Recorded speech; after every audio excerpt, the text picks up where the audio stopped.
नाशिवंत देहा मनाचा निश्चय मनाचा निश्चय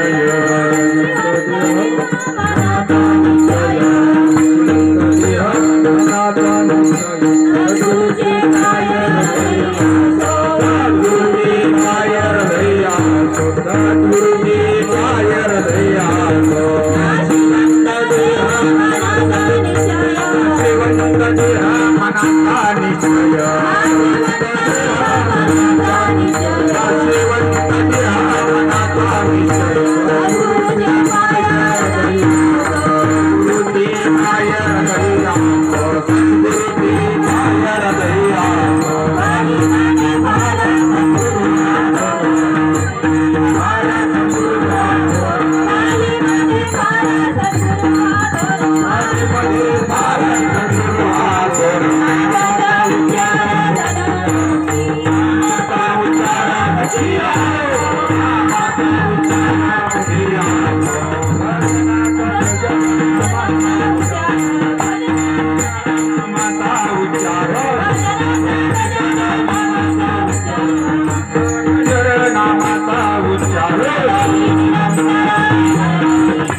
नाशिवंत देह मनाचा निश्चय नाशिवंत देह मनाचा निश्चय सद्गुरुचे पाय हृदया सो सद्गुरुजी पाय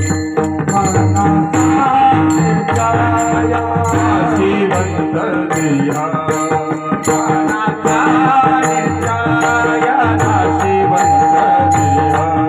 सो सद्गुरुजी पाय हृदया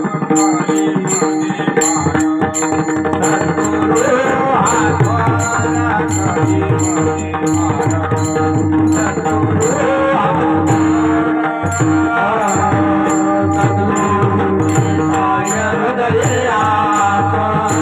नाशिवंत देह मनाचा निश्चय नाशिवंत देह मनाचा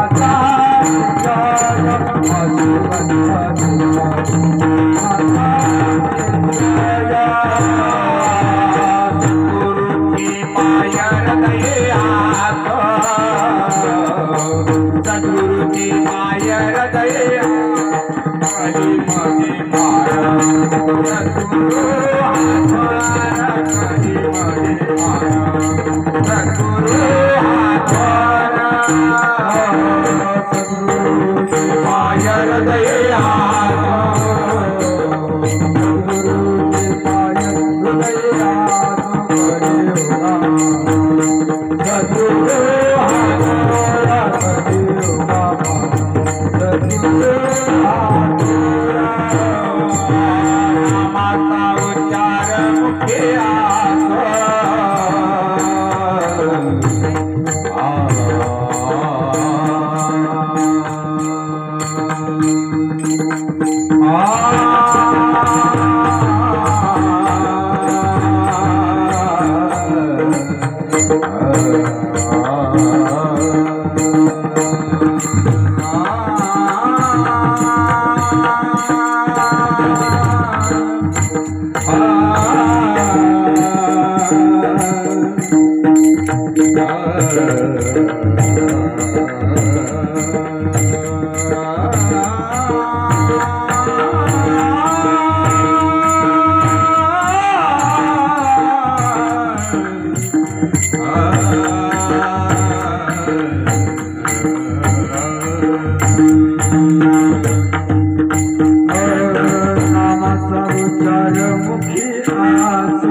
हरी.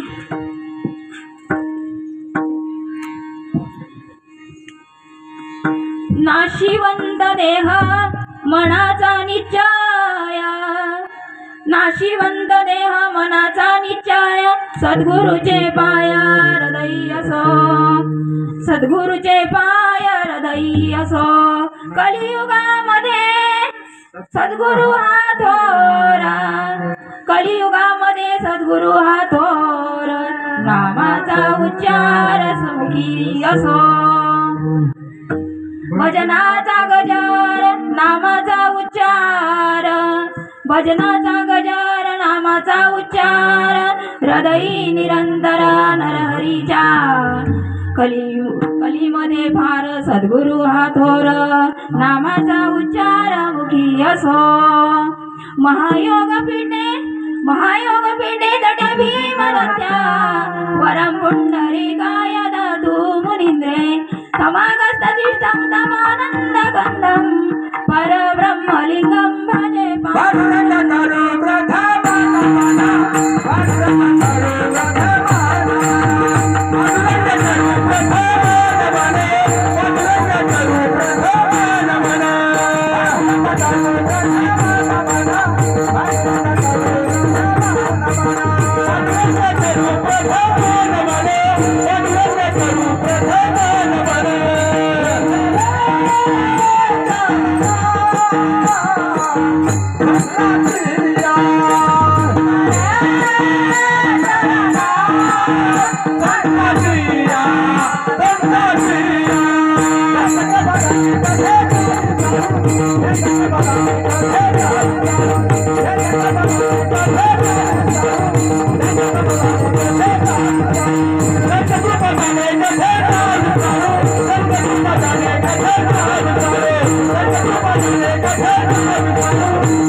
दुसरे चरण संताची या, त्यांच्या कृपादाने कथेचा विस्तारू. बाबाजी सद्गुरु दास तुका,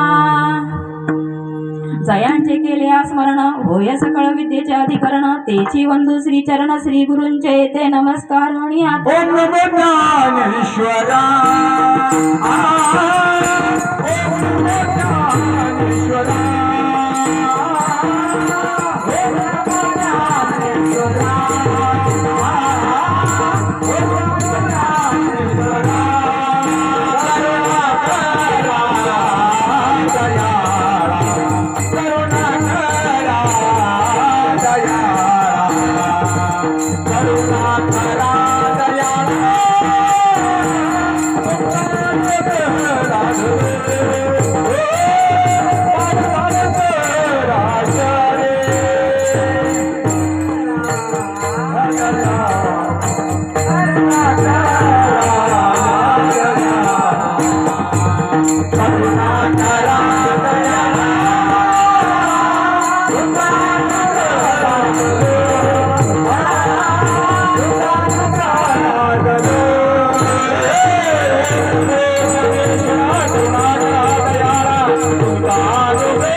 ओम नमो ज्ञानेश्वरा. नमो ज्ञानेश्वरम निवृत्ती उदारा सोपान देवा. मुक्ताबाई नमो त्रिभुवन पावनी, आद्यत्रे जननी देवाची ये.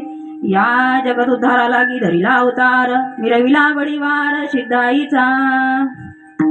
मस्तक हे पायावरी, या वारकरी संतांच्या.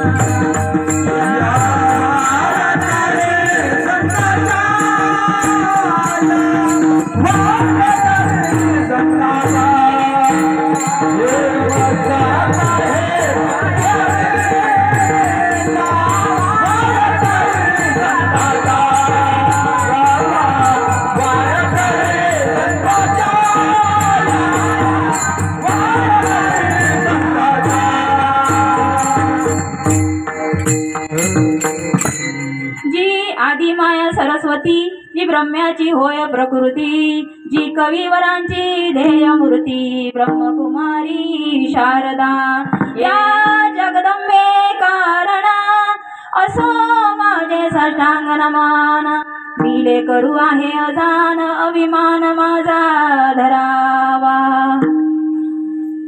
श्रीपादनाथं गुरुराजवर्यं मुमुक्षनामं ज्ञानदानक्यदक्षं कोटिक्षेत्रे निवासनं तं नमामि वेदविद्यां वरिष्ठं वचन ऐका कमलापती माझी रंकाची विनंती कर जोडीते कथे काळी आपण असावे जवळी विठ्ठला विठ्ठला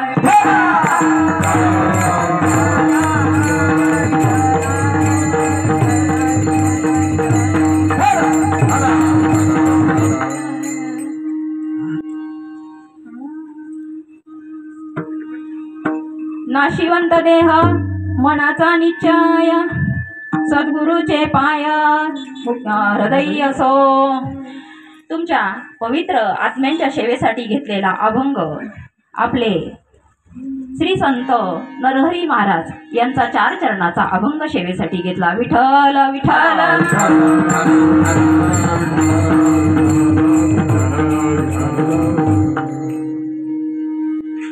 कीर्तनाला सुरुवात करण्यापूर्वी थोडासा परिहार द्यायचा तो असा आज आपण इथं कोणत्या निमित्तानं ही कीर्तनाची सेवा ठेवली त्याबद्दल आपण थोडंसं त्याचं वर्णन करूया कारण कीर्तन करायचं म्हटलं तर त्याला काही निमित्त लागत असतं अशा प्रकारे आज ह्या कोणता मळा आहे काळवणेचा मळा आणि या मळ्यामधील कैलासवासी दामू आनंदा काळवणे कैलासवासी धोंडी आई दामू काळवणे या आईचं आज वर्षश्राद्धाचं कार्य आहे आणि या वर्षश्राद्धाच्या कार्यानिमित्त तुम्ही आपण सर्वजण एकत्र जमलो आणि त्यांच्या पाठीमागे असणारे त्यांचे मुलं आणि मुली त्यांचं नाव तुम्हाला सगळ्यांना सांगते दौलत दामू काळवणे साहेबराव दामू काळवणे बाबूराव दामू काळवणे रामभाऊ दामू काळवणे शिवनाथ दामू काळवणे आणि मुलगी आहे राधाबाई मच्छिंद्र बोराडे अशा प्रकारे त्या आईच्या पाठीमागे अशा 6 लेकरांचा हा त्या आईचा परिवार आणि त्या आईंचं आता 1 वर्षापूर्वी देहावसन झालं आणि आजच्या दिवशी त्यांचं वर्षश्राद्धाचं जे आपण कार्यक्रम ठेवला त्यानिमित्त आपण एकत्र जमलो आणि त्या कार्यक्रमाच्या निमित्तानं माझ्यासारख्या सामान्य ताईला तुम्ही सर्वांनी ही सेवा आणि त्या आईचं जे सेवा करण्याचा योग मला लाभला त्याबद्दल मी सर्वांची आभारी आहे विठ्ठल विठ्ठल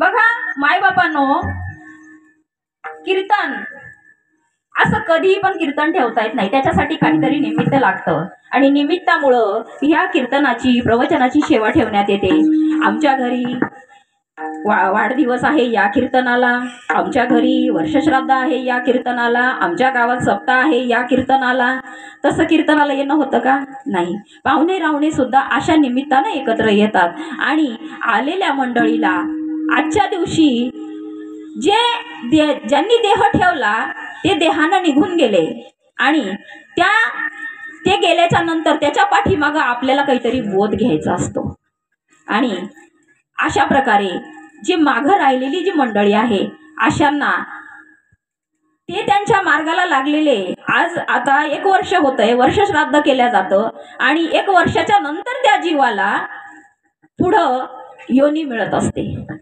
आणि त्या योनी ज्या योनीला ते जातात त्या योनीचं त्यांचं मार्गक्रम सुरू होतं पण त्याच्या अगोदर आपल्याला काही गोष्टी साधू संत सांगतात मरणाआधी सावध व्हावे आपुले सोहित करून घ्यावे अशातलाच एक भाग आहे म्हणून मायबापांनो या आईच्या निमित्तानं सर्वजण आपण एकत्र बसलो आणि त्यात असं झालं की इथलचा काळवणे परिवार यांच्या इच्छा होती की भाऊंनी कीर्तन करावं आणि भाऊला सुट्टी नसल्यामुळं आणि भाऊंनी सांगितलं की मला सुट्टी नाही पण ते म्हटले ताई करतील मला माहीतही नाही कीर्तनाची सेवा कुठं आहे, कशाबद्दल आहे, काहीच कुठली कल्पना नाहीये.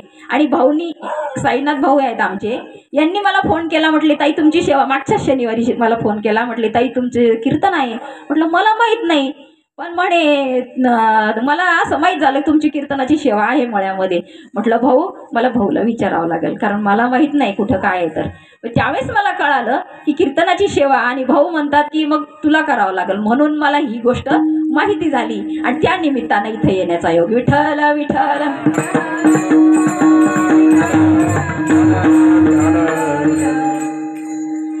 अशा प्रकारे इथं असणारे सर्व माझे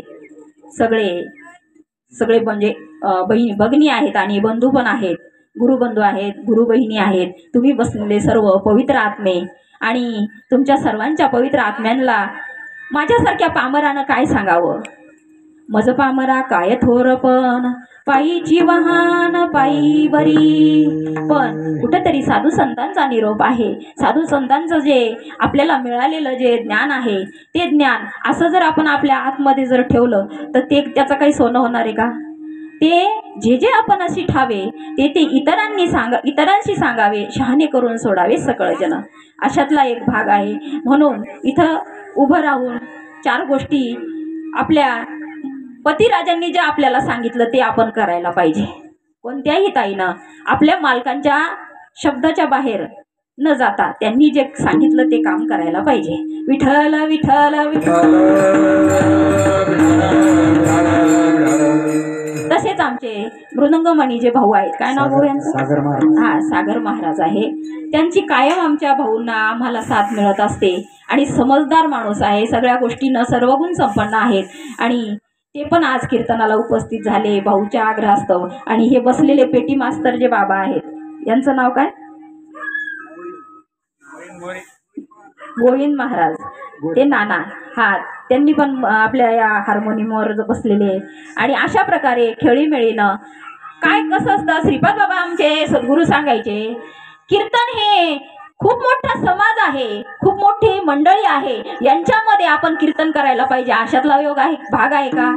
अहो, श्रीपाद बाबांनी 4 आणि 2 माणसासाठी सुद्धा कीर्तन केलं, कारण एवढ्या मंडळीमध्ये एकाला जरी हे विचार जर कळाले तर त्यांच्या जीवनाचं सोनं होऊन जाईल. कीर्तन सांगा, कीर्तन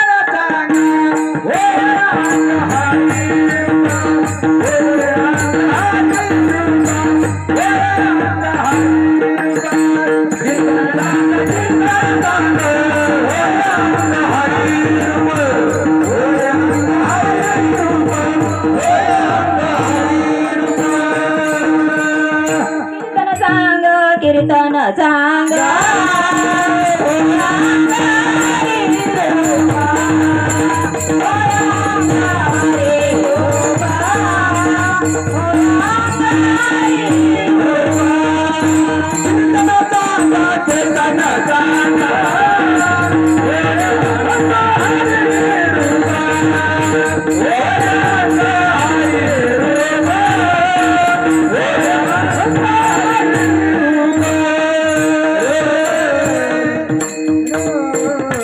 कीर्तन सांग, कीर्तन सांग, होय अंग हरी रूप.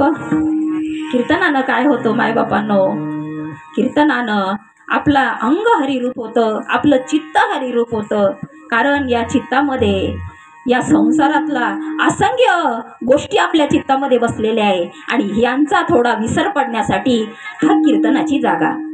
कीर्तन कशासाठी असतं. कीर्तन म्हणजे टाइमपासाचं साधन आहे का. कीर्तन म्हणजे हुल्लडबाजी, रिकामा टाइमपास करणं, हाशी मजाक, याच्यासाठी कीर्तन नसतंय. कीर्तन हा उद्धाराचा मार्ग आहे.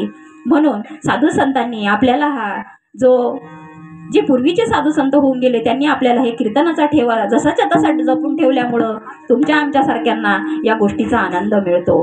बघा, या अभंगामध्ये नरहरी महाराज आपल्याला सांगतात की नाशिवंत देह मनाचा निश्चय, सद्गुरूचे पाय हृदयी असो. काय सांगायचंय नरहरी महाराजांना या कीर्तनातून, काय अभंगातून काय सांगायचंय. प्रत्येक जीवानं जो जन्माला आला या पृथ्वी तलावावर, जो जन्माला आला त्या प्रत्येक जीवाला या गोष्टीचा विसर पडला. मला एक दिवस जायचंय, मला एक दिवस इथून जायचंय हा विसर पडलेला आहे. आणि हा विसर पडल्यामुळं त्या जीवाला दुःखाच्या आत्यंतिक वेदना होतात. म्हणून त्या जीवाला सांगताय, नाशिवंत देह मनाचा निश्चय. काय कर बाबा, हा देह नाश पावणार आहे, हा देह नाश पावणार आहे, हे तू मनामध्ये म्हणजे ठाम मनामध्ये विचार कर. कारण हा देह जाणार आहे आणि या देहाला जायच्या अगोदर आपण आपला मार्गक्रम म्हणजे जी आपली शिदोरी आहे ती आपण तयार केली पाहिजे. जसं संसारामध्ये आपण लेकरं जन्माला आले की त्या लेकराची तयारी करून ठेवत असतो, करतो की नाही? आपण त्या लेकरासाठी काहीतरी कमाई करून ठेवत असतो. मग आपल्याला त्या नासक्या संसाराची एवढी चिंता पडलेली आहे, पण आपल्याला जिथून आलो तिथं जायची त्याची चिंता आहे का? तर अशा प्रकारे नरहरी महाराज आपल्याला या अभंगातून सांगतात की आपला देह हा नाश पावणारा आहे आणि या नाश पावणाऱ्या देहाचा तू निश्चय कर. हे जाणार आहे आणि तो जाणार आहे म्हणून काय कर, तर सद्गुरूचे पाय चित्ती असो. आपल्या सद्गुरूचे नामाचे हे जे पाय आहेत ना, हे जे त्याचा ध्यास आहे तो आपल्या चित्तामध्ये स्थिर कर आणि चित्तामध्ये असू दे. कलियुगामध्ये दुसऱ्या चरणात सांगतात, कलीमध्ये सद्गुरू फार म्हणजे थोर आहेत. या कलियुगामध्ये सद्गुरूचा महिमा इतका थोर आहे की त्याच्याशिवाय उद्धार होणार नाही. म्हणून नरहरी महाराज आपल्याला या अभंगामध्ये काय करायला सांगतात की तुम्ही ज्या गोष्टीनं तुम्हाला सुख मिळेल अशी गोष्ट तुम्ही हृदयामध्ये धारण करा. आणि म्हणून ते आपल्याला या अभंगात असं सांगतात की हा देह नाश पावणारा आहे. याचा सरळ सरळ अशा प्रकारे तुमच्या समोर अर्थ ठेवला. विठ्ठल विठ्ठल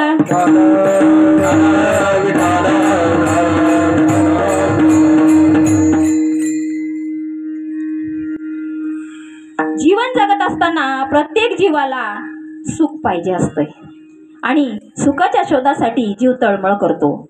प्रत्येक जीव, प्रत्येक किडामुंगीपासून ब्रह्मदेवापर्यंत प्रत्येक जीवाला सुखाची गरज आहे.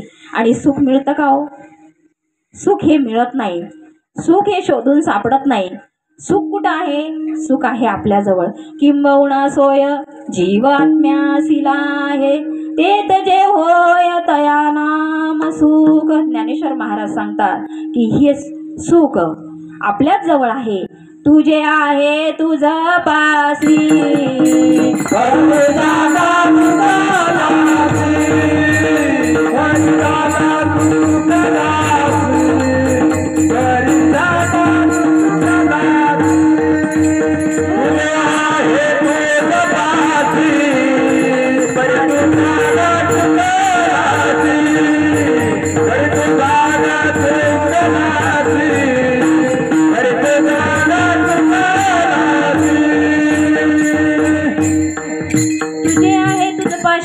परी तू जागा चुकलासी. तर कुठं आहे सुख माय बापांनो? मंदिरात सुख नाही, तीर्थामध्ये सुख नाही, चारी धाम मध्ये सुद्धा सुख नाही. जे जे गेले असतील त्यांना त्या गोष्टीचा अनुभव सुद्धा आला असन. कशाला काशी जातो रे बाबा, कशाला पंढरी जातो, कशाला काशी जातो रे बाबा, कशाला पंढरी जातो, कशाला काशी जातो रे बाबा, कशाला पंढरी जातो, कशाला काशी जातो रे बाबा, कशाला पंढरी जातो. संत सांगते ऐकत नाही, इंद्रियाचे ऐकतो, संत सांगता ऐकत नाही, इंद्रियाचे ऐकतो. कशाला काशी जातो बाबा, कशाला पंढरी जातो, कशाला काशी जातो रे बाबा.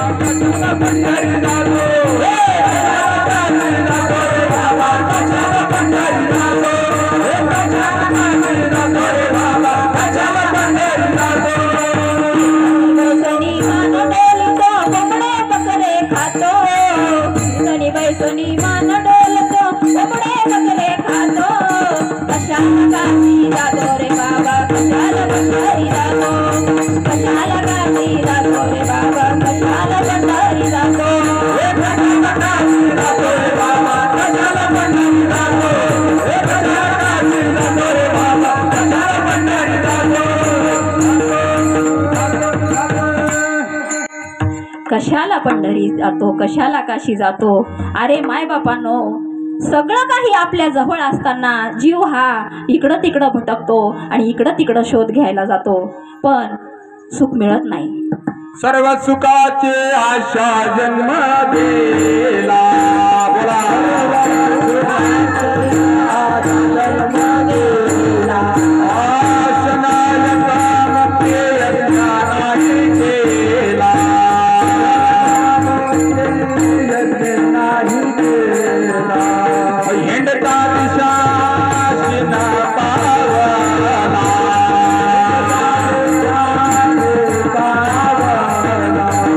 माया येतेला जीव माझा. माझे सोहित नेलती कोणी. माझे सोहित नेलती कोणी.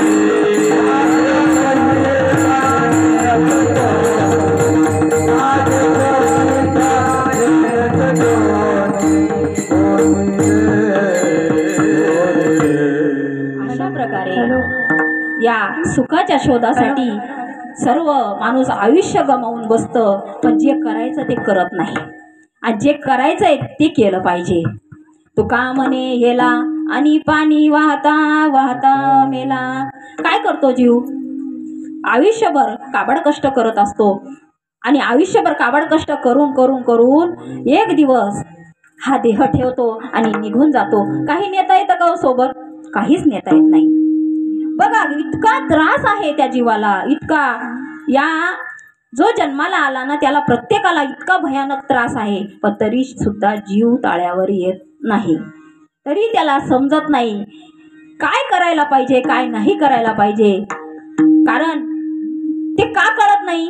कारण आई वडिलांनी तेच केलं, आजा पंजांनी तेच केलं आणि आपणही तेच करतो, म्हणून त्या जीवाला समजत नाही. सांगणारा कोणी नाही ना. आजा गेला पंजा गेला, बाप मसना नेला, देखत देखत नातू बंतू तोही तैसा झाला. असे सगळे गेले म्हणून त्या जीवाला कळत नाही. पण कळवळ येते कोणाला? तर संतांना. ऐशी कळवळ्याची जाती.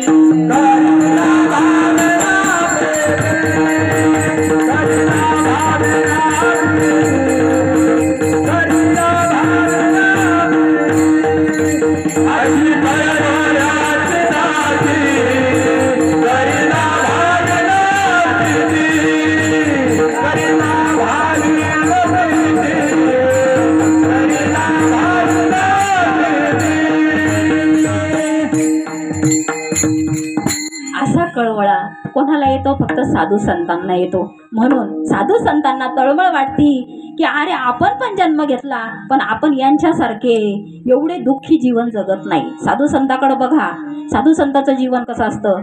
आहे त्या परिस्थितीत समाधानी राहतात, आहे ती गोष्ट स्वीकारण्याची तयारी असते. पण सामान्य जीवाला ही गोष्ट कळत नसल्यामुळं त्यांना वेळोवेळी सांगावं लागतं. कारण संसार करून करून इतका जीव दमलेला आहे, इतका थकलेला जीव आहे, आणि त्याला साधू संत वेळोवेळी मार्गदर्शन करतात. संदाविना त्रासी नाही.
नाविने आपली नाही ऐकले देती बाई ऐकले देती बाई संतांना प्रती नाही देती बाई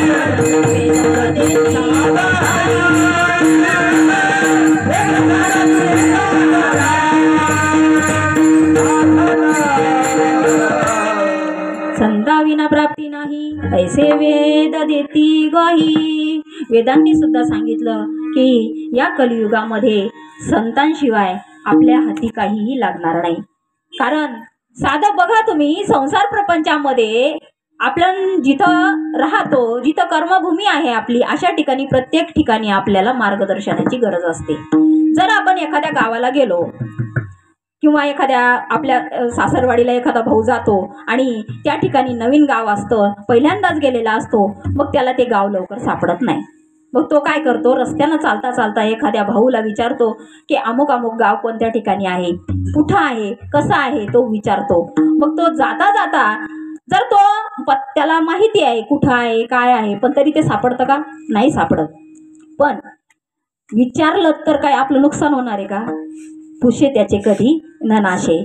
म्हणून अशा साध्या आपल्याला घराचा पत्ता जर शोधायचा असला तर कोणाची तरी गरज पडते. मग आपल्याला विश्वनियंत्याचं जे आपल्याला भगवंताची प्राप्ती करायची आहे, त्या भगवंताचा परमार्थ आपल्याला जाणून घ्यायचा आहे, तर मग अशा वेळेस आपल्याला मार्गदर्शनाची गरज आहे की नाही? संतांचे संगाती होय मोक्षदाते, संतांचे संगाती होय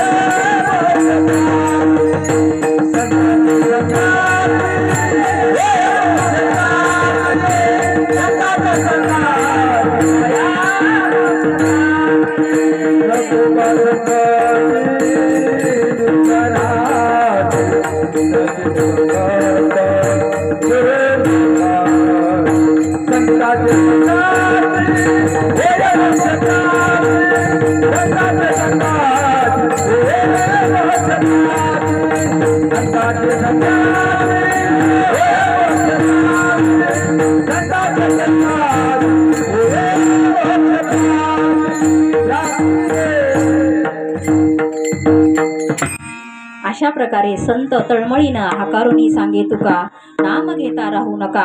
वेळोवेळी सांगतात पण जीव ऐकत नाही. बघा दृष्टांत सांगते. काय झालं, एकदा एका जेलमध्ये हजारिक असे कैदी होते.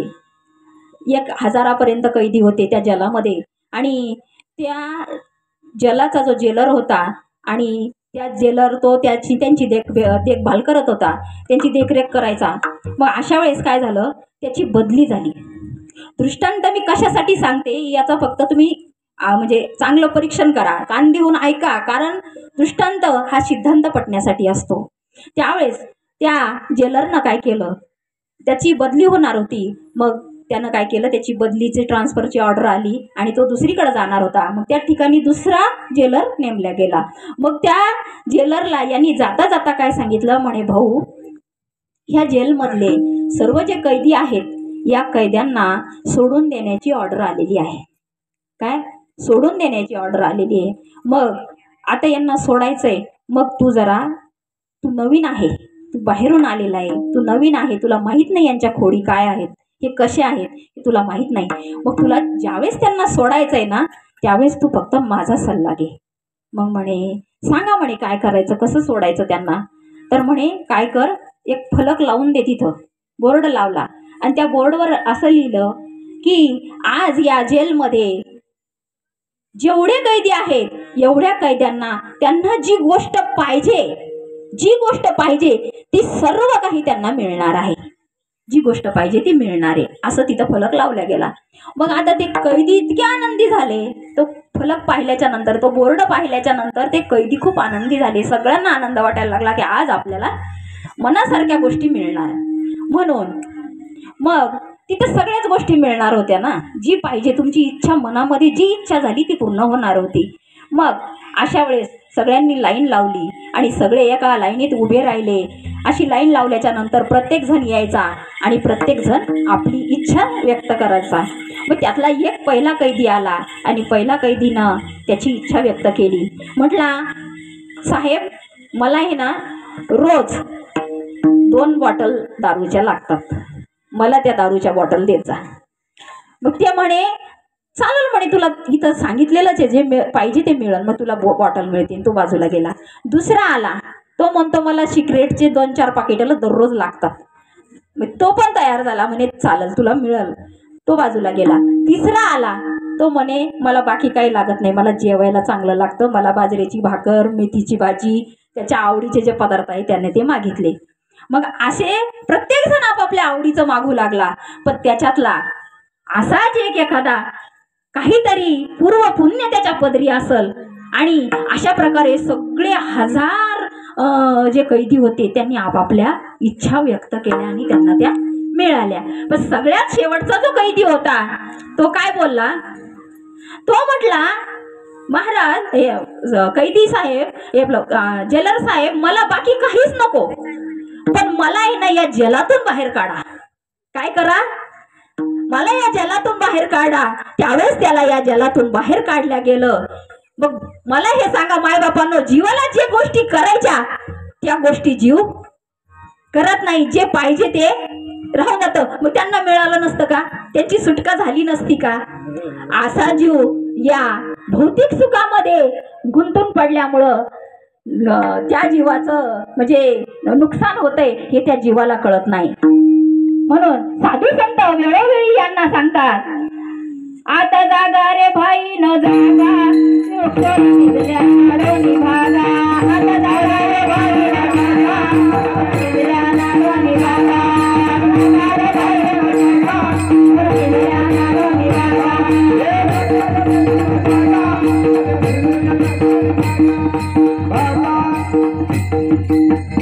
कैसे ठाऊ की सोनी ना, पुढे पावाला दुःख, पुढे दुःख पावाला पुढल्या पेना. म्हणून साधू संत सांगतात, आता जागा रे भाई नो जागा, चोर निजल्या नाडोनी भागा. अरे या भवसागरातून सुटका करून घ्या आणि आता तरी जागे व्हा. उठा जागे वारे आला,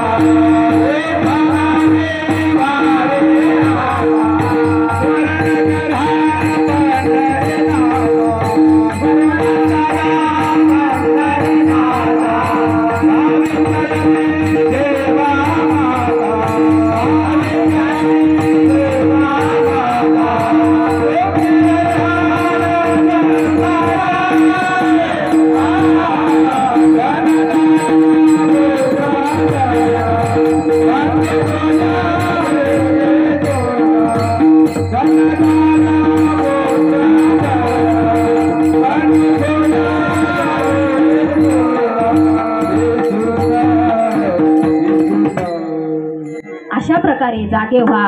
कारण चोर निजल्या नाडून भागा म्हणजे चोर कोण लागलं आपल्या पाठीमाग? तर काळ लागलेला आहे आपल्या पाठीमाग. तो काळ कोणत्या वेळेस येईल, कोणत्या क्षणात येईल हे आपल्याला सांगता येणार नाही. म्हणून आता चोर निजल्या नाडूने भागा. जोपर्यंत त्या चोराला आपली चाहूल लागली नाही तोपर्यंत तुम्ही आता जागे व्हा आणि त्या नामाचं स्मरण करा, सद्गुरूच्या चरणाशी लागा. कारण ज्ञानेश्वर महाराज सांगतात, जयाला या देहाची आली या गावा, जया लागी पांडवा, तो कार्यार्थ आगवा सांडोनिया. झडझडोनी वहिला निग, ये भक्तीच्या वाटे लाग, तरीच तू पावशील अव्यंग निजधाम माझी. ज्ञानेश्वर महाराज म्हणतात, झडझडोनी वहिला निग. कसा निग? अरे सटकन ह्या गोष्टीला बाजूला सार आणि भक्तीला लाग, हे ज्ञानेश्वर महाराज सांगतात आपल्याला. पण आपल्या जीवाला कळत नाही, म्हणून दुःख होतंय. आणि जे गेले ते त्यांच्या मार्गाला लागले, पण त्याच्या पाठीमागे जे राहिलेले त्यांनी तरी हा विचार करायला पाहिजे. म्हणून अशा प्रकारे हा देह जाणार आहे. अभंगाचं पहिलं चरण. नासी वांदा देव राहणार सकाळी, नासी वांदा देव मनाचा निश्चय, नासी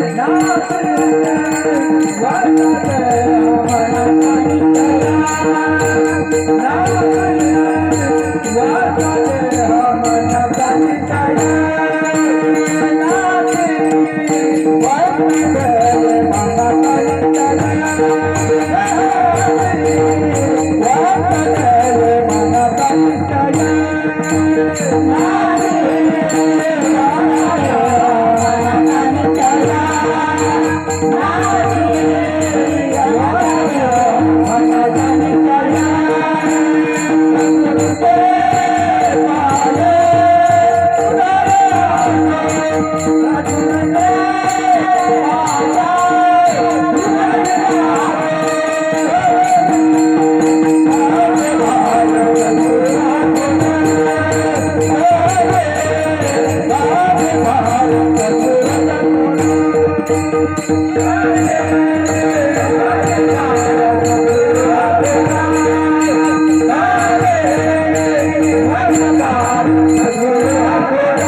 अशा प्रकारे नाशिवंत देह जाणारे आपला याचा निश्चय करा.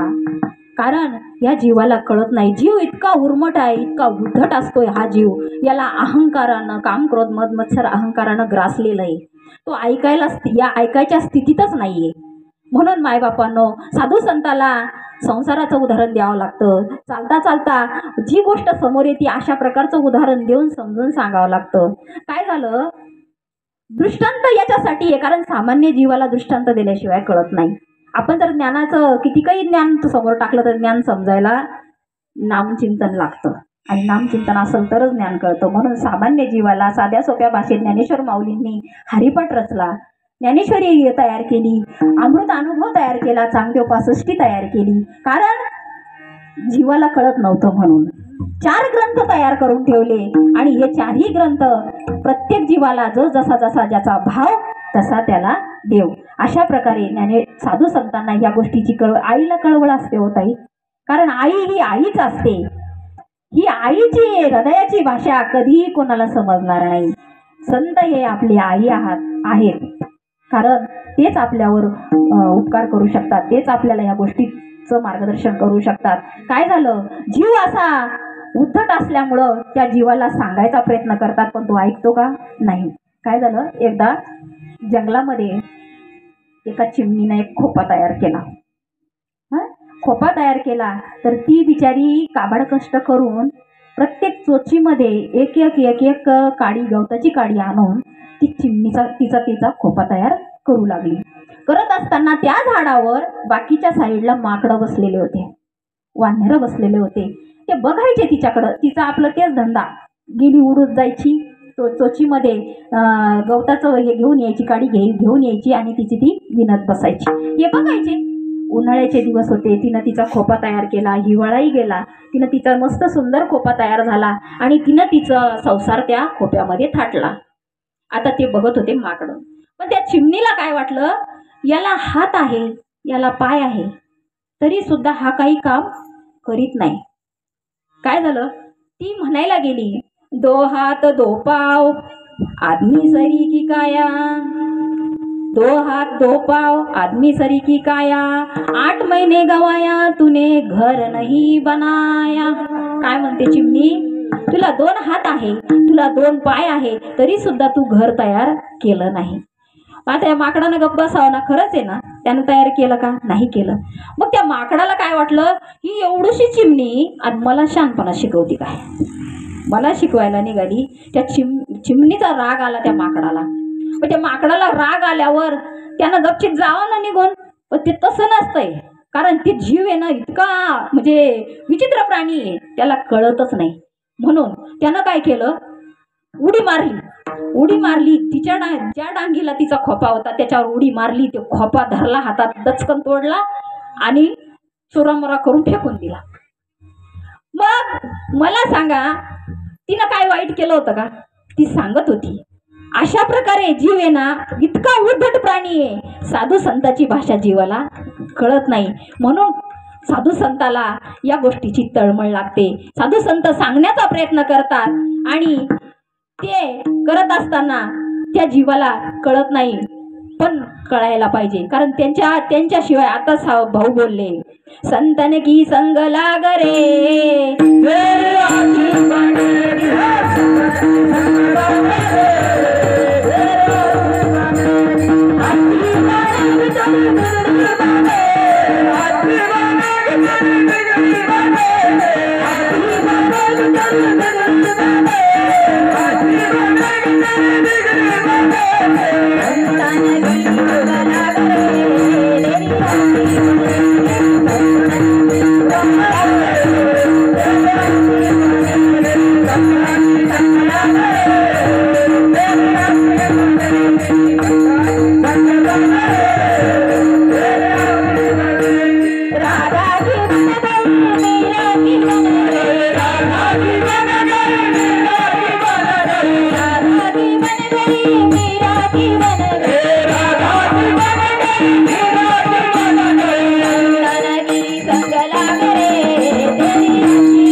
तरच तुझा उद्धार होणार आहे, तरच तुला या सुखाची प्राप्ती होणार आहे.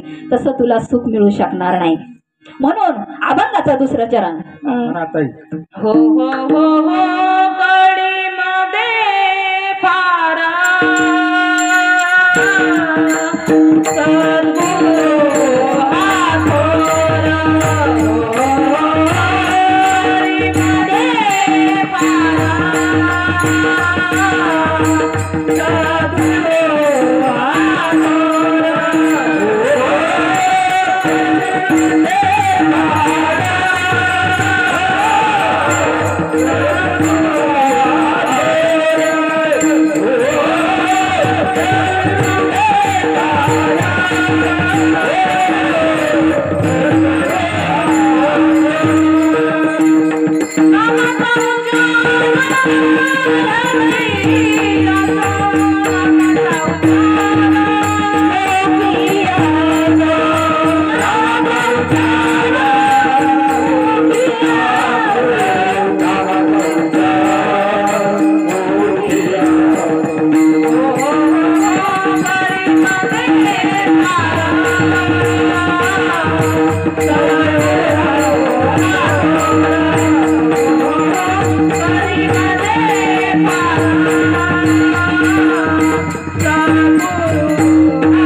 नरहरी महाराज सांगतात की कलियुगामध्ये सद्गुरु हा थोर आहे.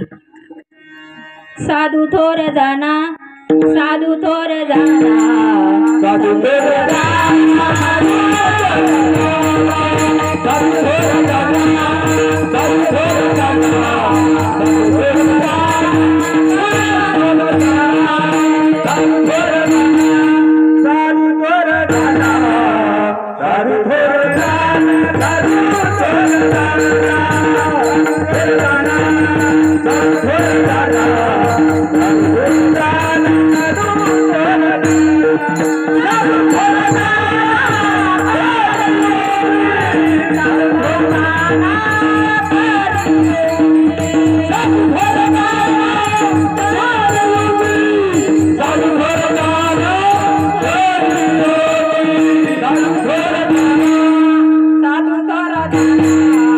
साधू थोर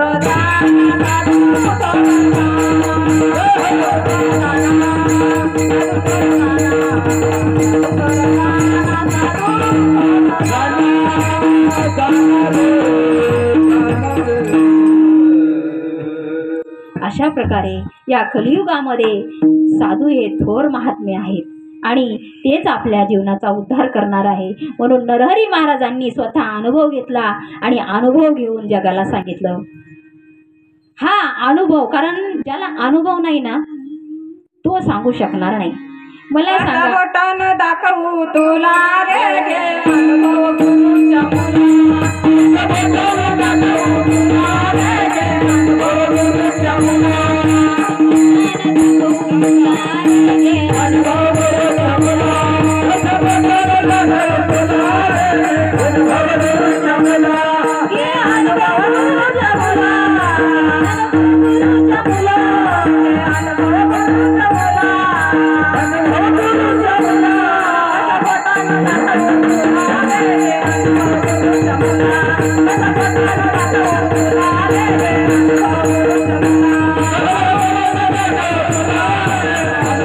मुला, गुरूच्या मुला,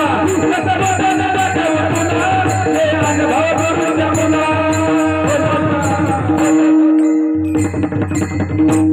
आईनं सुंदर प्रमाण घेतलं. कसं बोटानं दाखवू तुला घे अनुभव गुरुच्या मुला. मग अनुभव कशाला म्हणतात हो?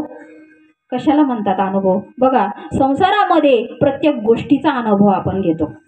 प्रत्येक गोष्टीचा. कांदा चिरल्याच्या नंतर ताई पाणी किती दिवसाने येतं डोळ्याला? किती दिवसाने येतं? ताबडतोब येतं. मिरची पाट्यावर रगडली, आपण पाट्यावर वाटली तर आग किती दिवसानं होते? चालता चालता रस्त्यानं एखाद्या भाऊनं जर आपल्याला माई आईवरून शिवी दिली तर राग कधी येतो? मग संसारामध्ये प्रत्येक गोष्टीचा अनुभव ताबडतोब आहे. मग भक्तीचा काय अनुभव? आपण जी भक्ती आतापर्यंत जशी असेल तशी, तोडकी मोडकी जसा भाव असेल तशी भक्ती करतो, पण तिचा अनुभव काय? संसारामध्ये प्रत्येक गोष्टीमध्ये आपण जागे आहोत. आपल्याला जर कपाशीवर जर औषध मारायचं आहे, आपल्याला त्याच्यावर म्हणजे काही किड्यांचा अटॅक आलेला आहे, ते आपल्याला औषध मारायचं आहे, तर आपण काय करतो? 10 जणाला विचारतो, भाऊ त्याच्यावर औषधाला असं झालेलं आहे, कोकडा पडलेला आहे, त्या कपाशीला रोग म्हणजे रोगाचा अटॅक आलेला आहे, मग ते काय करावं? कोणतं औषध? तुमची कपाशी आमच्या शेजारीची, तुमची कपाशी चांगली आहे पण माझी का नाही? माझ्या कपाशीवर कसं काय असं झालं? मग तुम्ही कोणतं औषध वापरलं? ते भाऊ 1000 जणांना विचारतात. मग तिथं माणूस किती सतर्क आहे? जर नाश पावणारी कपाशी आहे, 4-6 महिन्याचा 8 महिन्याचं ते पीक आहे, ते पिकासाठी इतका जीवाचा आटापिटा जीव करत असतो. पण त्या जीवाला असं वाटतं त्यांची कपाशी चांगली, माझी पण व्हावी, म्हणून तो विचारतो. ते वेळोवेळा विचारतो, कोणतं औषध आहे, कसं आहे, कोणाकडून आणलं मला सांगा. पण जीवन बर्बाद होत चाललंय. आपला जे आयुष्य हे घडी घडी काळ वाटयाची पाहे, अजून किती आहे अवकाश. अरे एक एक श्वास खाली चालला, प्रत्येक श्वास आपला खाली चालला, आपलं आयुष्य संपत यायला लागलं. याचं कोणाला पडलेलं नाही, याचा कोणाला भान आहे का? त्या कपाशीची चिंता करतो, मक्काची चिंता करतो, सर्व पिकाची चिंता करतो, पण आयुष्य संपायला लागलं याची चिंता आहे का? किती करशील रे संसार नर देह मातीला,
अशा प्रकारे हा नरदेह मातीला जाणारे. मग याचा विचार केला पाहिजे. मातीमध्ये जाण्याच्या अगोदर जीवाला कळालं पाहिजे काय करायचंय काय नाही करायचंय. रामदास स्वामी सांगतात, मी कोण हे जाणावे, मी कोण जाणोनी त्या गावे, मग समाधान स्वभावे अंगी वाणी. काय म्हणतात रामदास स्वामी? मी कोण आहे हे ओळखा, ओळखून मग त्या देवाला भजा. आणि काय असतं, वेळ संपत्ती आली ताई, आपल्याला पहिले ओळख झाली पाहिजे. आपण कोण आहोत, कुठून आलो आणि काय करायचं ह्या गोष्टीची ओळख करा. आणि ओळखून मग बघा, मायबापांनो, रस्त्यानं चालत असताना भाऊ मंडळी ओळखीच्या माणसाला राम राम करता का बिना ओळखीच्याला? कोणाला करता? ओळखीच्याच माणसाला राम राम करता. बिना ओळखीच्या माणसाला रस्त्यानं चालता चालता राम राम मामा, राम राम दादा, राम राम काका, राम राम असं जर म्हणत बसलं तर लोक काय म्हणतील? लोक म्हणतील हे पागल झालंय, याला येड्याच्या हॉस्पिटलमध्ये न्यावं लागतं. कारण अनोळखी माणसाला राम राम केला तर संभ्रम निर्माण होतो. त्या जीवाला कोणीही भाव देणार नाही. त्याला ओळखन का, त्याला कोणी समजून घेईन का? नाही, कारण हे पागल आहे म्हणून सोडून देतील. म्हणून साधा रामराम जर करायचा असला तर आपण ओळखीच्या माणसाला घालतो. मग त्या देवाला आपण देवदेव करून राहिलो तर मग ओळखून देवदेव करायला पाहिजे का बिना ओळखीचा? आपलं तेच चाललं. आपण बिना ओळखीचा म्हणजे आपण त्या देवाला ओळखलंही नाही. कसा आहे, त्याला हात आहेत का नाही, त्याला पाय आहेत का नाही, रूप नाही, नाही वर्ण छाया, रंग नाही, रूप नाही, नाही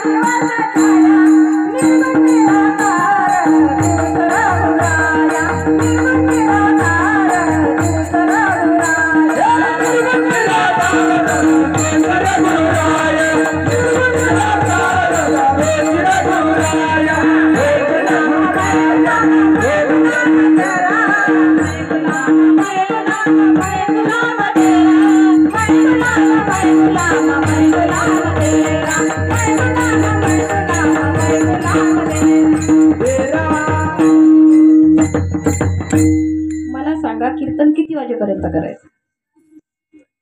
कितीपर्यंत? बघा बरं, नाही तर तिकडं उशीर व्हायचा. अशा प्रकारे हा देह, आपला देह मातीत जाणार आहे याचा विचार करायला पाहिजे. मला किती वाजेपर्यंत जरी सांगितलं तरी मी चालू ठेवेल, पण तुमचं बघा. आणि हा देह नाश पावणार आहे. साधू संत देह हे काळाचे धन कुबेराचे, तेथे वनराज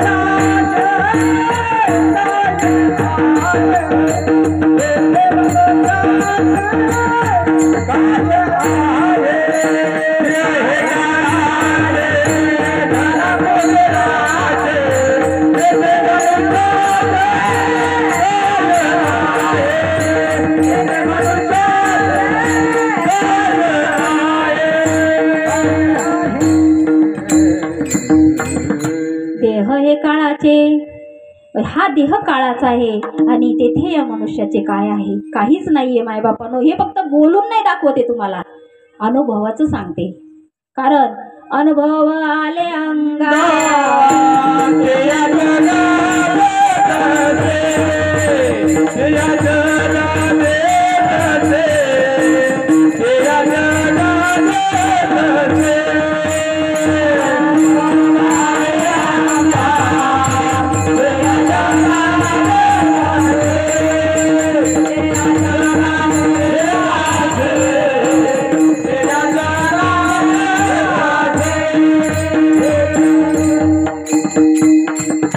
अनुभव आले अंगा ते या जगात येत असे. म्हणून साधू संतांनी अनुभव घेतला आणि ते तुमच्या आमच्या सारख्यांना सांगताय. नरहरी महाराजांना ह्या गोष्टीची तळमळ लागली म्हणून त्यांनी आपले बोल, आपला अनुभव या अभंगात रचून ठेवला आणि ते आपल्याला वेळोवेळी सांगतात. बघा, आपण बिमार पडलो आणि आपल्याला खूप त्रास व्हायला लागला, शरीर आजारी पडलेलं आहे. मग आता आपण डॉक्टरकडे गेलो. आता प्रत्येक जण बिमार पडत असे, प्रत्येकाला काही ना काही आदिव्याधी असते. मग आता त्या जीवाला त्रास व्हायला लागला, तो काय करतो? स्टेशनला दवाखान्यात जातो. स्टेशनच्या दवाखान्यात गेल्याच्या नंतर त्या दवाखान्यात गेल्यावर तिथं त्या डॉक्टरची ट्रीटमेंट घेतो, गोळ्या औषध घेतो. पण घरी आल्यावर त्या गोळ्या औषधी 2 दिवस घेतल्या, 3 दिवस घेतल्या, 4 दिवस घेतल्या, तरी त्या माणसाला काही फरक पडत नाही. मग अशा वेळेस त्या जीवानं काय केलं पाहिजे? त्या डॉक्टरकडे जाऊन जर फरक पडत नसेल तर मग तो तसाच राहील का? त्याच गोळ्या घेत बसेल का? मग काय करतो तो काय करतो? स्पेशलिस्ट डॉक्टरांकडे जातो आणि स्पेशलिस्ट डॉक्टरांकडे जाऊन त्याच्याकडे जाऊन ती ट्रीटमेंट घेतो. मग आता त्या डॉक्टरचा अनुभव येत नाही, मग आपण काय म्हणायला पाहिजे त्या डॉक्टरांना? वैद्याची अंगी काय तुकाराम महाराज सांगतात की त्याच डॉक्टरला त्या गोष्टीचा अनुभव नाही आणि ते आपल्याला ट्रीटमेंट करायला लागले. मग तुका म्हणे रोग वैद्याची अंगी, तरी काय करी जगी उपकार. जर त्याच्याच अंगामध्ये तो रोग आहे, त्याच्या अंगातला रोग तो नीट करू शकत नाही, तो दुसऱ्याचा रोग नीट करील का? नाही. म्हणून तुकाराम महाराज म्हणतात, तुका म्हणे रोग वैद्याची अंगी, तरी काय करी जगी उपकार. म्हणून मग कोणाकडे जायला पाहिजे? तर अनुभवी डॉक्टरकडे जायला पाहिजे, तरच आपला रोग बरा होणार आहे. दृष्टांताचा सिद्धांत असा की अशा अनुभवी संतांकडे गेल्यावरच आपला उद्धार होणार आहे. का बिना अनुभवाचं काय मी उद्धार पावेला,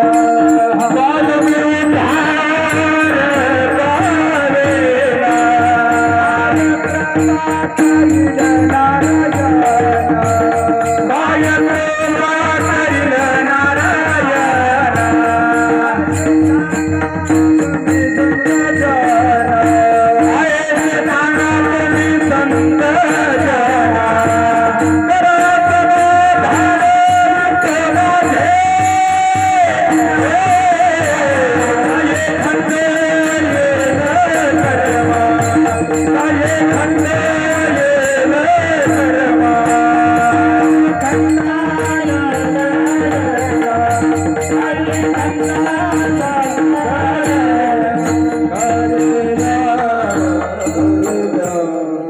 कई मी उद्धार पावेन, कई कृपा करील नारायण. कधी कधी मला या गोष्टीची प्राप्ती होईल, कधी मला सुख मिळेल, कधी मला हा साधू संतांचा मार्ग मला कधी कळेल, असं त्या जीवाला तळमळ लागली पाहिजे. औट हात का मानव देह अल्लाने तुझे दिया. काय झालं, माणसाला देह दिलाय पण त्याची किंमत कळत नाही. औट हात का मानव देह अल्लाने तुझे दिया. खाया पिया सुख से सोया, नाहक जमाना खोया. कमल मुख राम भजन को दिया. कमल मुख राम भजन को दिया. कमल मुख राम भजन को दिया. कमल मुख राम भजन को दिया. खाया पिया सुख से सोया, नाहक जमाना खोया. खाया पिया सुख से सोया, नाहक जमाना खोया. कमल मुख हरि भजन को दिया. कमल मुख हरि भजन को दिया. कमल मुख हरि भजन को दिया. कशासाठी दिलं आपल्याला हे इंद्रिय, कशासाठी दिले हे मुख, कशासाठी दिलं तर राम भजन को दिया. मग राम भजन, मग राम राम आपण म्हणत नाहीत का? मायबापानं प्रत्येक जीव हा राम राम म्हणतो, जय हरी म्हणतो. विठ्ठला मायबापा सगळे काही जीव हे नाम तोंडामध्ये सतत आहे, मग उद्धार होतो का? नाही होत. मग राम राम म्हणण्याचं काही रीत असेल. जसं शेतीमध्ये पीक पेरायचंय आपल्याला तर त्याला रीत आहे. शेतीमध्ये आपल्याला पीक पेरायचं तर त्याच्यासाठी रीत आहे. तशा प्रकारे राम राम म्हणायची सुद्धा रीत आहे. बघा, तुम्हाला स्पष्टीकरण देऊन सांगते. ज्यावेळेस आपल्याला पेरणीचा दिवस म्हणजे पेरणीचा काळ येतो, तर कोणत्या काळात आपण मिरग लागल्याच्या नंतर पेरणी करतो. मग त्याच्या अगोदर ज्या आपण आपलं जे क्षेत्र आहे, जी आपली शेती आहे, त्या शेतीची तुम्ही मशागत करता की नाही? करता. तुम्ही त्या शेतीला स्वच्छ करून ठेवता का तसंच पेरता? ते कपाशीचे जे खालचे खुंट राहते, काही मक्काचे राहते, ते त्याच्यातच पेरून देता का मग तुम्ही? नाही. काय करता? शेतीला स्वच्छ करता. मग त्या शेतीला सगळ्या काडी कचरा काशा वगैरे काय असतील नसतील ते सगळा गबाळ त्यातलं काढून टाकता. मग तुम्ही पावसाची वाट बघता. मग साध्या शेती पेरण्यासाठी आपल्याला रीत आहे की नाही? मग शेती पेरायची त्याच्यासाठी रीत आहे. तर तुम्हा सगळ्यांना, प्रत्येक जीवाला आतापर्यंत कोणी शिकवलं का? शेती करताना कशी शिकायची सांगितलं का? कोण शिक्षण घ्यायला गेलं कोणी की असं करायचं? आता तुमच्या पोटी 2-2, 4-4 लेकरं आहे, ते वेगळे निघले, मग त्यांना शिकावं लागलं तुम्हाला काही असं कर का तसं कर. काय झालं? त्यांनी बघून ते आली. मग त्या गोष्टीला रीतीनं गेलं तरच तुम्हाला पीक मिळणार आहे. मग साध्या शेतीसाठी जर आहे, मग भगवंत प्राप्तीसाठी रीत नसेल का? भगवंताची प्राप्ती करण्यासाठी सुविधा आहे.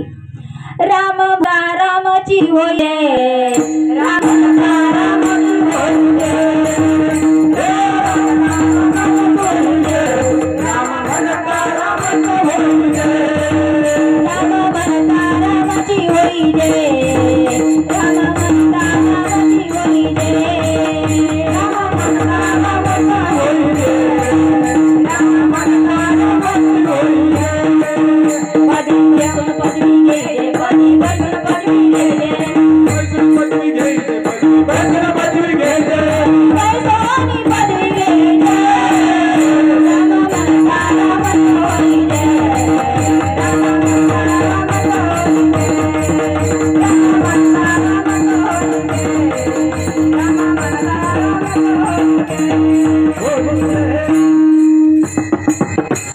अशा प्रकारे जशी शेती पेरण्यासाठी रीत आहे, तशी राम म्हणता रामाची होईजे आणि पदी बैसोनी पदवी घेईजे. राम म्हणल्याच्या नंतर त्या राम म्हणता रामाची होईजे म्हणजे तो जीव रामच झाला पाहिजे, राम झाला पाहिजे. मग कशानं होईनो तर या गोष्टीसाठी साधू संतांनी आपल्याला नामस्मरणाची रीत दिलेली आहे. मुखी नाम हाती माझा, मुखी नाम हाती माझा, मुखी नाम हाती माझा, मुखी नाम हाती माझा,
सुंदर प्रमाण दिलं, कारण अशा टायमाला आठवत नाही. भाऊने छान वेळ साधली. मुखी नाम हाती मोक्ष ऐशी साक्ष बहुतांची.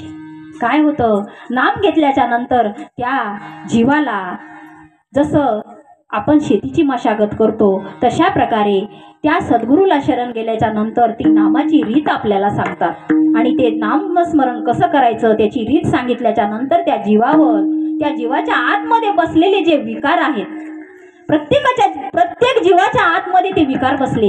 तर कोणते विकार आहे हो?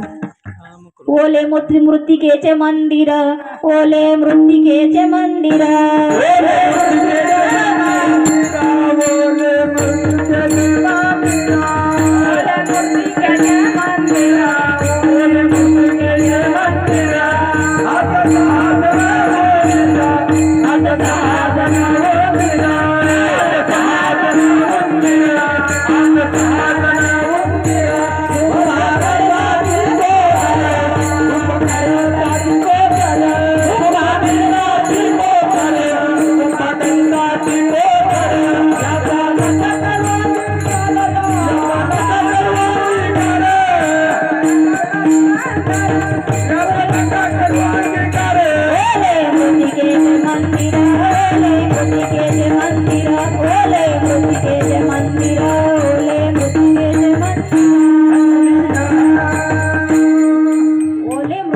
मंदिर आत 6 जण उंदीर. या देहामध्ये 6 जण उंदीर म्हणजे 6 विकार बसलेले, काम क्रोध मद मत्सर अहंकार आणि दंभ. असे हे 6 जण काय करतात, त्या जीवाला सुधरू देत नाही, त्या जीवाला भक्तीच्या मार्गाला लागू देत नाही, त्या जीवाला इतकंच काय तर संसार सुद्धा करू देत नाही. इतकं यांनी थैमान घातलेलं आहे, इतकं प्रत्येक जीवाला हे नाडतात. म्हणून या नामाच्या रीतीनं, या नामाच्या जी साधना दिलेली आहे त्या नामाच्या साधनेनं आपल्याला या विकारावर मात करायची. बघा तुम्ही, साधू ज्यांनी 6ला आधू केलं त्यांना म्हणतात साधू. संत ज्यांनी 6चा अंत केला त्यांना म्हणतात संत. कारण ह्या 6 जणाला संतांनी यांच्यावर विजय मिळवलेला आहे. आणि संत यांना दाबल्यामुळं संतांनी यांच्यावर विजय मिळव. कामक्रोध बंदीखानी तुका मने दिले 2 इंद्रियाचे धनी आपली झालो गोसाई, इंद्रियाचे धनी आपली झालो गोसाई, इंद्रियाचे धनी आपली झालो गोसाई, इंद्रियाचे धनी आपली झालो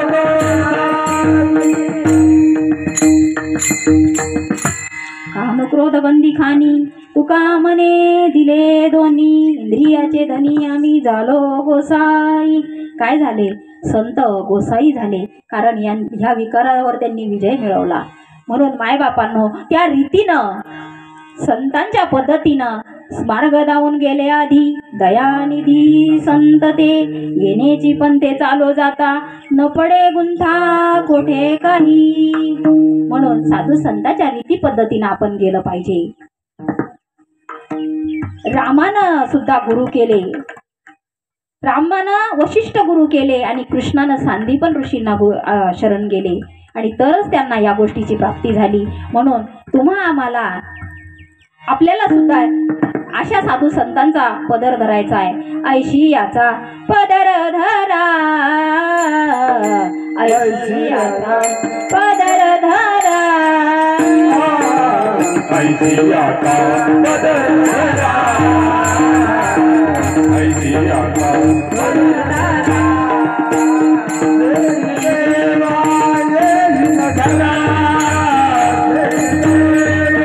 देवा येईल घरा, ऐसे पद राजे धनी,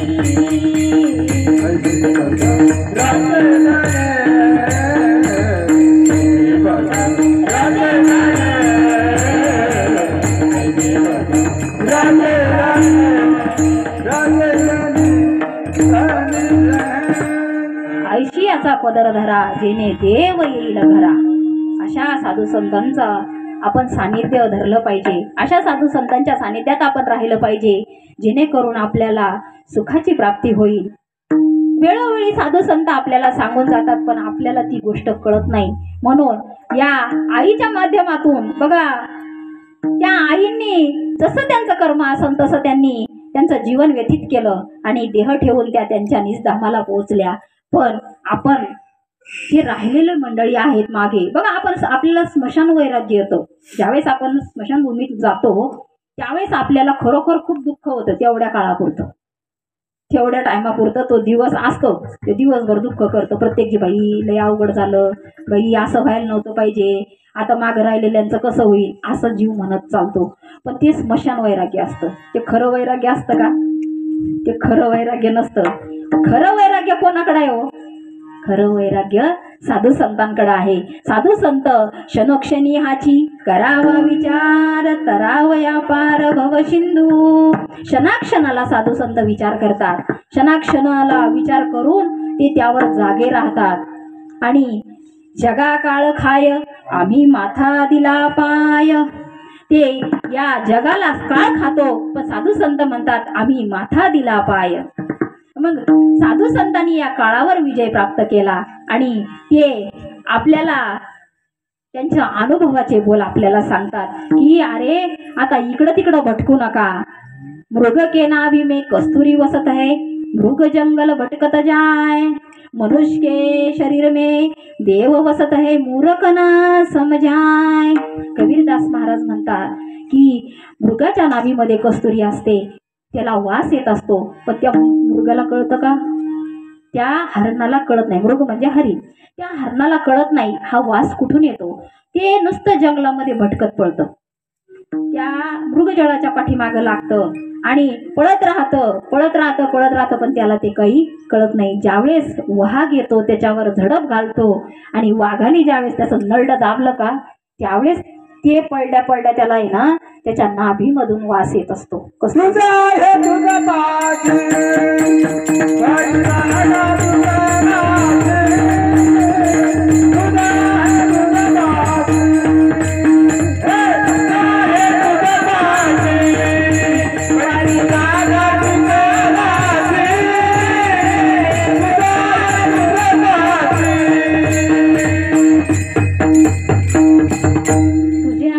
पाशी परी तू जागा चुकलासी.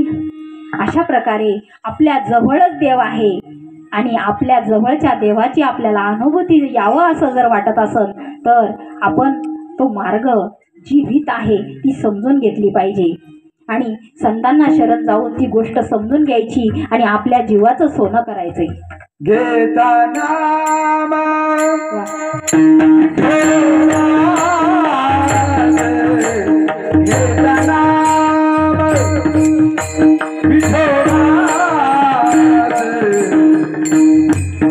पर्वत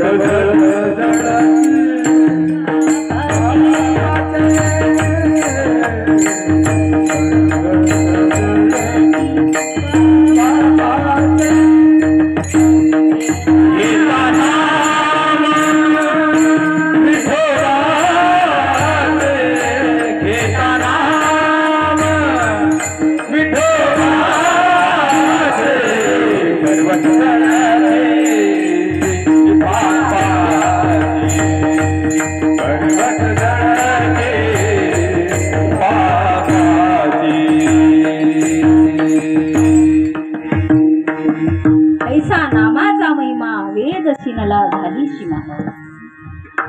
या नामामुळं पर्वताच्या राशी जळून खाक होतात. ज्ञानेश्वर माऊली हरिपाठामध्ये सांगतात, तृण अग्नी मिळे समरस झाले तैसे नामे केले जपता हरी. काय होतं, आपण किती जरी पापाच्या गंजा जरी केलेल्या असतील तर या तृण अग्नी मिळे समरस झाले. त्या पापाच्या गंजा जर अशा गवताच्या गंजा जर असल्या आणि त्या गवताच्या 100 गंजा असल्या तर त्या 100 गंजा पेटवायला पूर्ण काड्याची डबी लागल का? तृण अग्नी मिळे समरस झाले. एक जरी काडी लावली ना अख्ख्या 100 गंजा पूर्ण जळून खाक होता.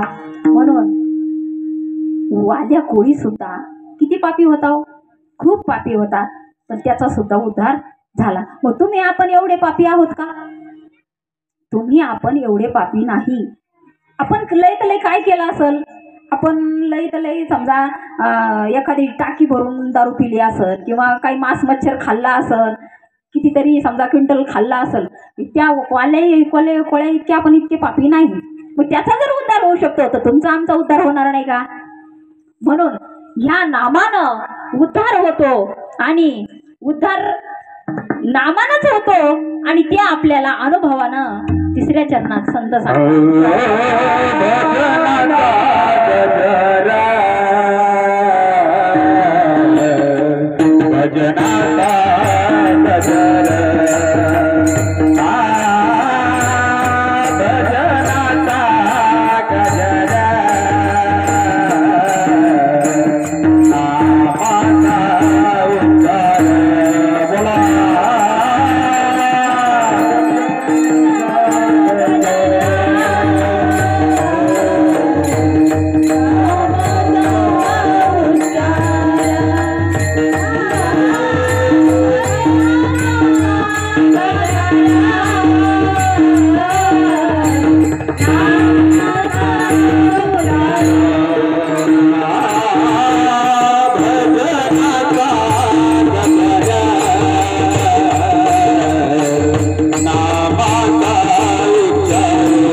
बोला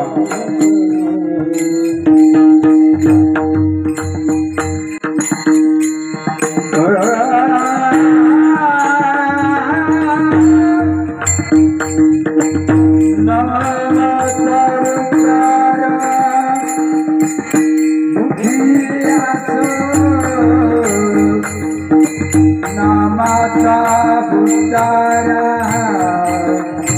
मुक्ती आजो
अशा प्रकारे या 3 चरणाचा भावार्थ तुमच्या माता पित्यांच्या चरणी ठेवला।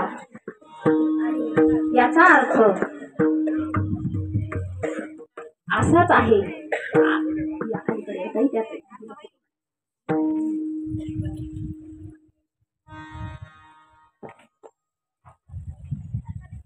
या अभंगाचा अर्थ असाच आहे असं मी म्हणणार नाही मायबापांना, कारण आपल्या तोडक्या मोडक्या वाणीतून या साधू संतांच्या अभंगवाणीला काय न्याय मिळणार आहे आणि याचा अर्थ असाच आहे असं मी म्हणणार नाही. पण जे माझ्या सद्गुरूनं मला अनुभवाला आणून दिलं आणि जे मला कळालं, जे मला अनुभवाला आलं तेच मी तुमच्यासमोर मांडण्याचा प्रयत्न केला.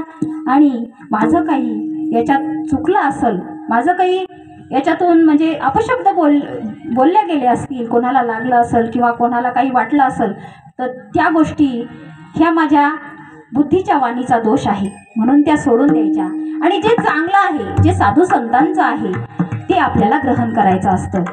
साधू संतांनी जे सांगितलं त्याच पद्धतीनं आपण भक्तिमार्ग केला पाहिजे, त्याच पद्धतीनं आपण जीवन जगलं पाहिजे. मग जीवन काय होतं, सुखी होतं, सफल होतं आणि जीवन जगण्यासाठी आपल्याला जास्त कष्ट पडत नाही.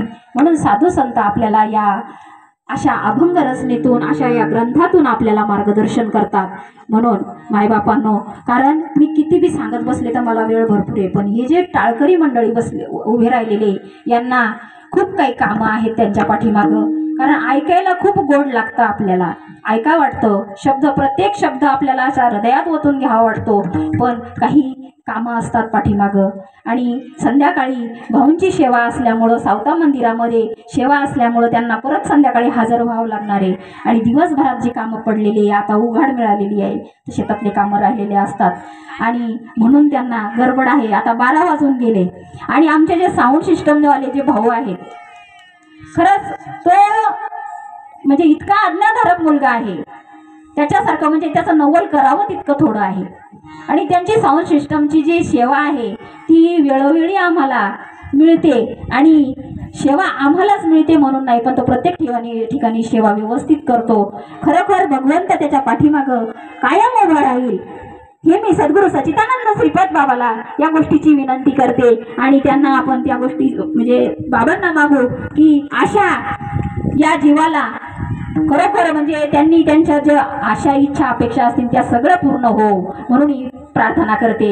विठो ज्ञानेश्वरा माऊली ज्ञानराज